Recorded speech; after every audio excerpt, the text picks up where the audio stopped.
అందరికీ కూడా నమస్కారం. ముందుగా మధుసూదన్ రెడ్డి గారు, ప్రభుత్వం తీసుకుంటున్నటువంటి డెసిషన్, ముఖ్యంగా ముఖ్యమంత్రి ఇచ్చినటువంటి ప్రకటన మీద భిన్న స్వరాలు వినిపిస్తున్నటువంటి సిచ్యువేషన్ కదా, ఏంటి ఈ డెసిషన్ కరెక్ట్ అంటారా? అసలు ఏంటి ఈ నూతన విద్యా విధానం అంటే ఏం చెప్తారు? ఒకటి,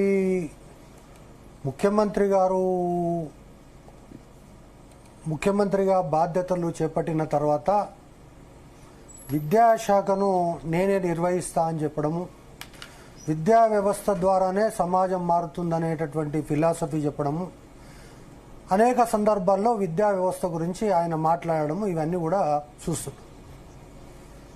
అయితే ఈ విద్యా వ్యవస్థలో వస్తున్నటువంటి మార్పులు కానీ లేదా విద్యా కమిషన్ సిఫారసుల నేపథ్యంలో కానీ ఈ హైదరాబాద్ రాష్ట్రంలో విద్య పుట్టిన దగ్గర నుంచి ఈ రోజు వరకు జరిగినటువంటి అనేక రకాలైనటువంటి మార్పులను చేర్పులను కనుక చూస్తే 1869-70 విద్యా సంవత్సరంలో డైరెక్టర్ ఆఫ్ పబ్లిక్ ఇన్స్ట్రక్షన్స్ అని చెప్పి ఈ రాష్ట్రంలో సాలార్జంగ్ ప్రారంభించినటువంటి సంస్కరణలో భాగంగా విద్యా వ్యవస్థ ప్రారంభమైంది.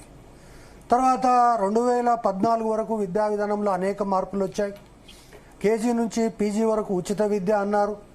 సో తర్వాత స్కూల్స్ అన్నారు. అవన్నీ కూడా సరే, ఆ ప్రభుత్వం చెప్పినటువంటిది, ఇప్పుడు అది చర్చ కాదు. కానీ ముఖ్యంగా రేవంత్ రెడ్డి గారు విద్యా వ్యవస్థ ప్రక్షాళనకు నడుము బిగించినటువంటి తరుణంలో సో విద్యా కమిషన్ అనేటటువంటిది వేయడము అనేటటువంటిది, ముఖ్యంగా విద్యా కమిషన్కి సంబంధించి ఆకునూరి మురళి గారు ఇంజనీర్ గారి అధ్యక్షతన ఒక కమిటీ వేయడము, ఆ కమిటీ వేసిన తర్వాత లేదు ఈ కమిటీకి చాలామంది సలహాదారులు ఉంటారని చెప్పడము, రిటైర్డ్ ఐఏఎస్ అధికారులను వీళ్ళకి సలహాదారులుగా నియమించడము. సో ఇవన్నీ జరుగుతున్న క్రమంలో ముఖ్యమంత్రి గారు అప్పుడప్పుడు బయటకు వచ్చి కొన్ని విషయాలు మాట్లాడుతున్నారు. ఉస్మానియా యూనివర్సిటీ కేంద్రంగా అసలు ఇంగ్లీష్ ఎందుకు అవసరము? చైనా ఇంగ్లీష్ ఉందా, లేకపోతే జపాన్లో ఇంగ్లీష్ ఉందా? ఇంగ్లీష్ వచ్చిన వాళ్ళని నలుగురిని పెట్టుకుంటే రాష్ట్రం నడవదా అనేటటువంటి పద్ధతిలో ఆయన మాట్లాడాడు. ఇక చైర్మన్ గారు అంటారు ఇంగ్లీష్ లేకపోతే, అసలు ఇంగ్లీష్ రాకపోతే వాడు చదువుకోనట్టే అనేటటువంటిది. సో మనకున్నటువంటి ఏంటి అంటే విద్యా వ్యవస్థ లోపల చదువుకోవడం వల్ల ఈరోజు ఐఏఎస్లకు కూడా తెలుగు పరీక్ష ఎందుకు పెడుతున్నారు? వాళ్ళు కావాల్సినటువంటి ప్రజలకు కావాల్సినటువంటి మౌలిక వసతులు కానీ ప్రజల సమస్యలు తెలుసుకోవడానికి చాలా వస్తుంది. సౌండ్ డిస్టర్బెన్స్ ఒకసారి రెక్టిఫై చేస్తారు. చాలా ఓవర్లాప్ అవుతుంది, సౌండ్ చాలా ఓవర్లాప్ అవుతుంది. సో ఈ విధంగా ఇంగ్లీష్ పైన ఒక విభిన్నమైనటువంటి ధోరణి కనిపించింది. అదేవిధంగా young India integrated residential schools అని ముఖ్యమంత్రి గారు అంటున్నారు. తర్వాత ఆకునూరు మురళి గారేమో తెలంగాణ పబ్లిక్ స్కూల్స్ అంటున్నారు. No sir, please verify the sound sir. Masood అన్న, చాలా సౌండ్ ఓవర్లాప్ అవుతుంది. మసూద్ అన్న ఒకసారి పీసీఆర్ భుజంగరావు గారు కట్ చేసి మిగతా వాళ్ళని తీసుకోండి. ఒకసారి కట్ చేసి మళ్ళీ జాయిన్ కమ్మనండి, ఏమన్నా ఇబ్బంది ఉంటే. తర్వాత new economic policy, new education policy అనేటటువంటిది మన రాష్ట్రంలో ఖచ్చితంగా ఇంప్లిమెంట్ చేయాల్సిందే.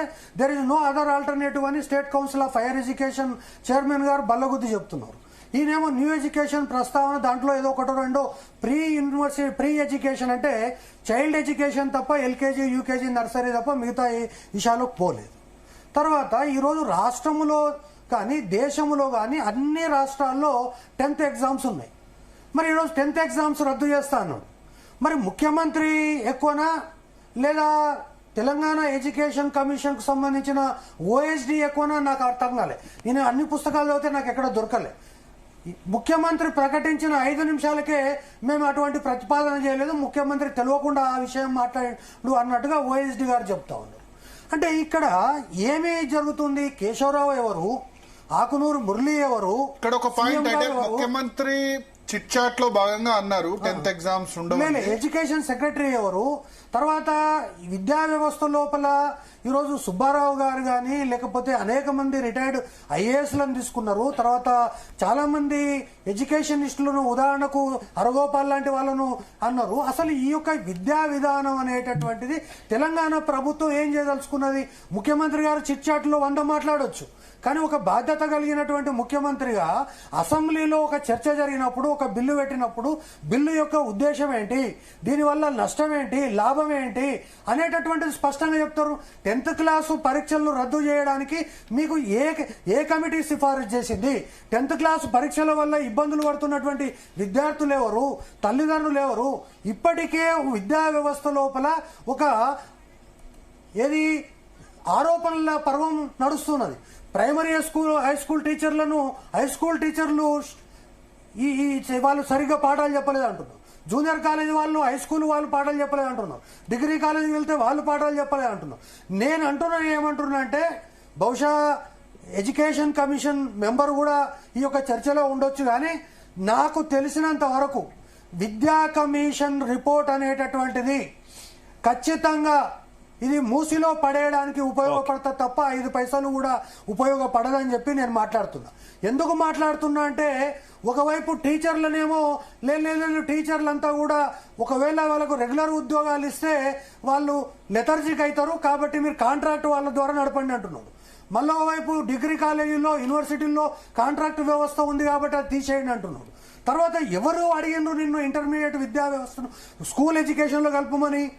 ఈరోజు జాతీయ స్థాయిలో 2017 నుంచి 2020 వరకు అనేక రకాలుగా చర్చ చేసినటువంటి నేషనల్ ఎడ్యుకేషన్ పాలసీ కూడా ఈ యొక్క 10+2+3 విద్యా విధానాన్ని మార్చి 5+3+3+4 విద్యా విధానాన్ని తీసుకొచ్చిన it is only for pedagogical, కానీ స్ట్రక్చరల్ రిఫార్మ్స్ అవసరం లేదన్న విషయం కనీసం ఈ యొక్క ఎడ్యుకేషన్ ఒకటి. మధుసూదన్ రెడ్డి గారు, ఇప్పుడు మీరు +2 విద్యా విధానాన్ని వ్యతిరేకిస్తున్నారు.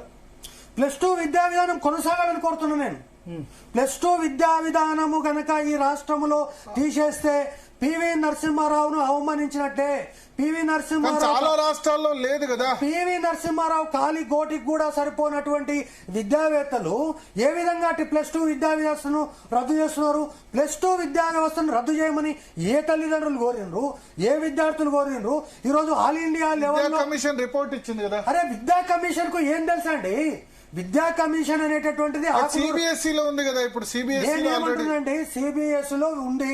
సిబిఎస్ఈ స్కూలు ఇదే చారకొండ వెంకటేష్ గారిని మీరు సిబిఎస్ఈకి సంబంధించి మీరు హైదరాబాద్ పబ్లిక్ స్కూల్స్ కోండి, లేకపోతే Jubilee hills public school 10th class వరకు ఎన్ని సెక్షన్లు ఉన్నాయి? ఇంటర్మీడియట్ లో 2 సెక్షన్లు కూడా మిగులుతలేవు. మీరు పెట్టినటువంటి రెసిడెన్షియల్ స్కూల్స్ కానీ, రెసిడెన్షియల్ స్కూల్స్ లో కనుక చూస్తే ప్రారంభంలో 9th 10th చెప్పే వాళ్ళే ఇంటర్మీడియట్ తో చెప్పించారు. అది కుదరదని చెప్పేసి ఇంటర్మీడియట్ కు సపరేట్ సెటప్ ఆఫ్ లెక్చరర్స్ ఇచ్చారు.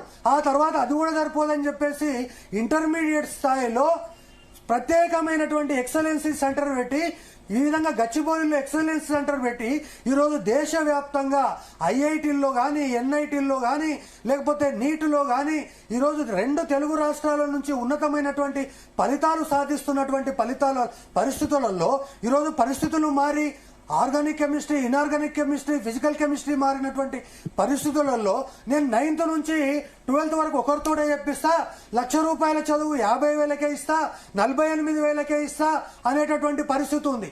వెంకటేష్ గారు ఇంకో విషయం చెప్తున్నా, ఈ రాష్ట్రములో రూపాయి ఫీజు లేకుండా ఇంటర్మీడియట్ వరకు ఫ్రీ ఎడ్యుకేషన్ ఉంది. ఈ రోజు మీరు తీసుకుంటున్నటువంటి ఈ యొక్క బస్సు ఖర్చులే ₹1,000 ప్రతి మంత్ విద్యార్థులు చెల్లించాలంటే ఎట్లా చెల్లిస్తారని చెప్తున్నా. తర్వాత 32 లక్షల మంది విద్యార్థులను ఈ రోజు బస్సులో తీసుకుపోవడము, తీసుకురావడము ఇవన్నీ కూడా దేనికోసం చేస్తున్నారని ఎవరికి కూడా అర్థం కానటువంటి పరిస్థితి ఉంది. 27,000 స్కూళ్లను ఏం చేస్తారంటే దానికి సమాధానం లేదు. ఆయన ఇష్టం వచ్చినట్టుగా మాట్లాడుతున్నాడు. తర్వాత రాజకీయ నాయకులు, ఈరోజు రాజకీయ నాయకులు ఎవరైనా మాట్లాడుతుండొచ్చు, కానీ ఇష్టం వచ్చినట్టుగా మాట్లాడడం, వానికి చదువు రాదని చెప్పడం, వాడు చదవలేదని చెప్పడం, ఆయన పొలిటీషియన్ గా ఉంటే ఉండొచ్చు. కానీ ఒకవేళ ఇదే గనక ఆకునూరి మురళి సిఫారసులను గనక మీరు అమలు చేస్తే తెలంగాణలో, ఆంధ్రప్రదేశ్ లో జగన్ కు పట్టిన గతే మీకు పడుతుంది అనేటువంటి మిగిలిన గెస్ట్ల దగ్గర కూడా మనం వెళ్దాం. భుజంగరావు గారు, ఆడియో క్లియర్